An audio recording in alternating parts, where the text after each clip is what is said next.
to the EEPROM 9 where awesomeness happens. This is the opening tag from Maximum RD. As you can see, I've got it up there because I cannot remember shit. I'm hopeless at remembering shit, which is why I have crap scrawled everywhere, all over the walls and stuff. Ah, the phone. There we go. Ah. And of course, it's the tag of what was your first computer. Now I shall start this as a bit of a story for you all, because that's what I like to do. Although technically it's not a story, because it's actually fact. The first computer we had in the family, which was not ours, although when we upgraded to the Tiny, I was the only one who used it, but I was pissed off when Mum took it down the dump. Very pissed off. Was this. I have no pictures of it. I cannot find any pictures of it on the internet. And it's a Colossus machine made by a company that called themselves Colossus. Maybe naming themselves after the World War II machine. I imagine that would be how it is. 95 machine, which had been upgraded with various things on it. In fact, Dad used to go around one of his friend's house to get it repaired and upgraded every so often. And then I'd just sit up there and watch it all opened up, and there'd be all these cards inside and wires going everywhere. And because I was a little kid, I didn't know what any of it was, but it fascinated me. I just looked in it like, ooh. Then I'd go downstairs and play with my brother. I think that was when it upgraded. It was, from what I remember, it was one of them systems that ran, the core of it ran all the time, but it had its problems. Like it had this weird problem with the sound that every so often it would just randomly go whenever a sound input was going. There was all sorts of weird glitches with it.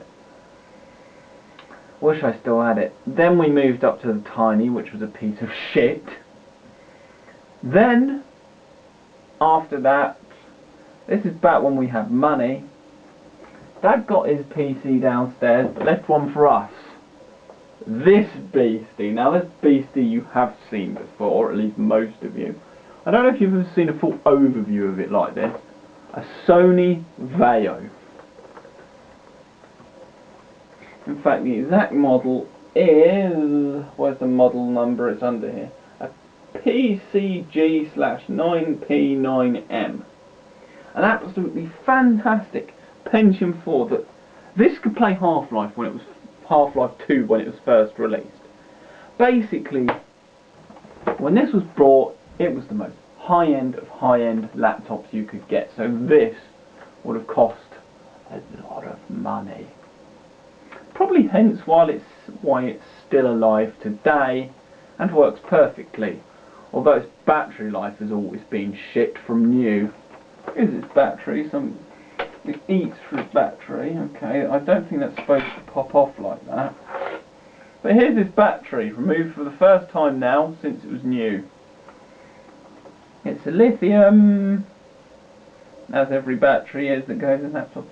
14.8 volts, 4,000 milliamps an hour. Does it have watt hours on it, for those of you who prefer that? No. It's also made in China, like every bloody thing these days. But this is an absolutely excellent machine.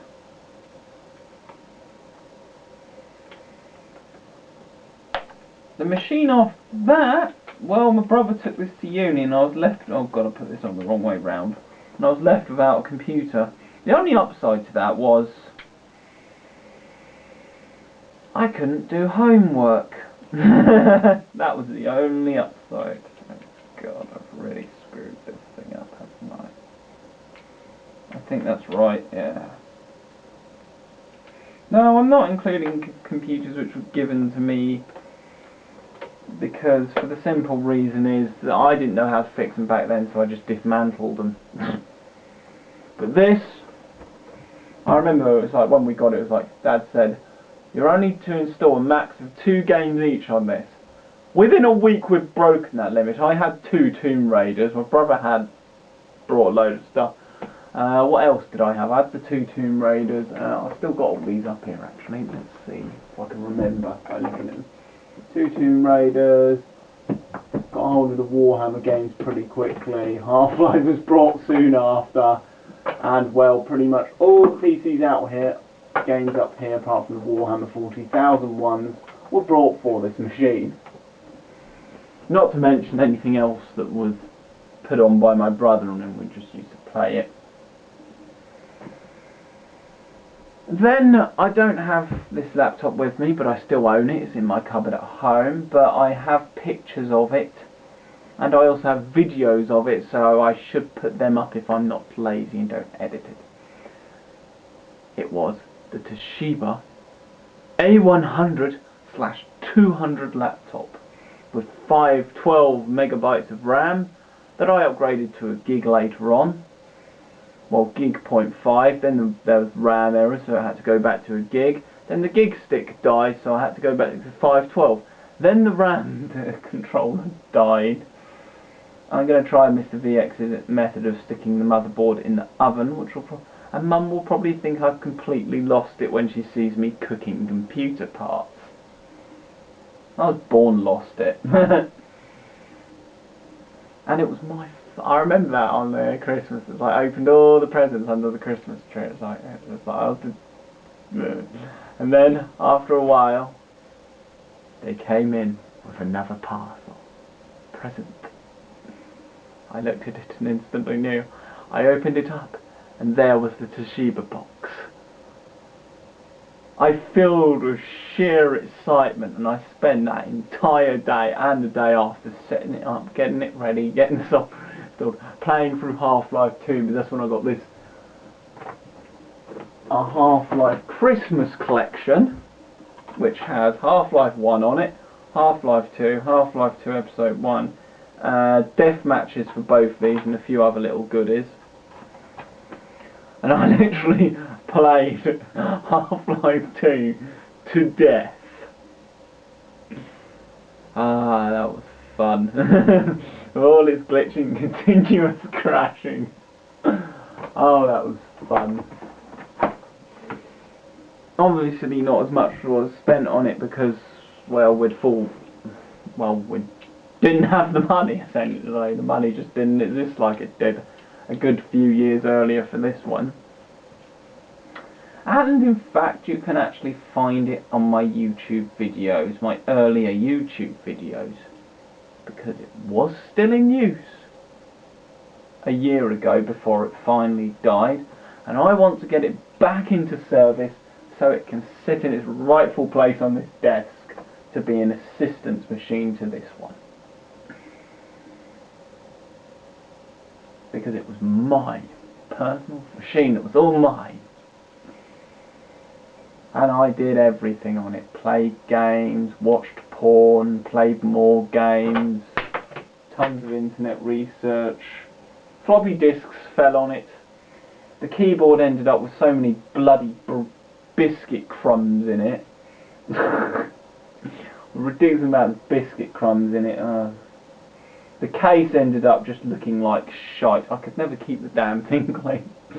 I opened it up a few times to fix various things that broke, although the only thing I ended up doing was cleaning it because they're unfixable things. Yeah. It was just what you want out of a computer. And I was happy with this machine. And would always be happy. But I suppose the inevitable happens and it conks out. It's not like these 80s computers that just live forever. But it would have been nice to have been built to spec. But it was actually, for what it was, a rugged machine. There was one point I was going around with a school bag that was holding it. So I took it to school, sixth form, which is school as far as I'm concerned, and college, when I went there. And, well, the bag strap would break and then boom, boom, boom, boom, boom, down a flight of stairs it would fall. Oh, the amount of times that thing fell to the floor. It did not bat an eyelid.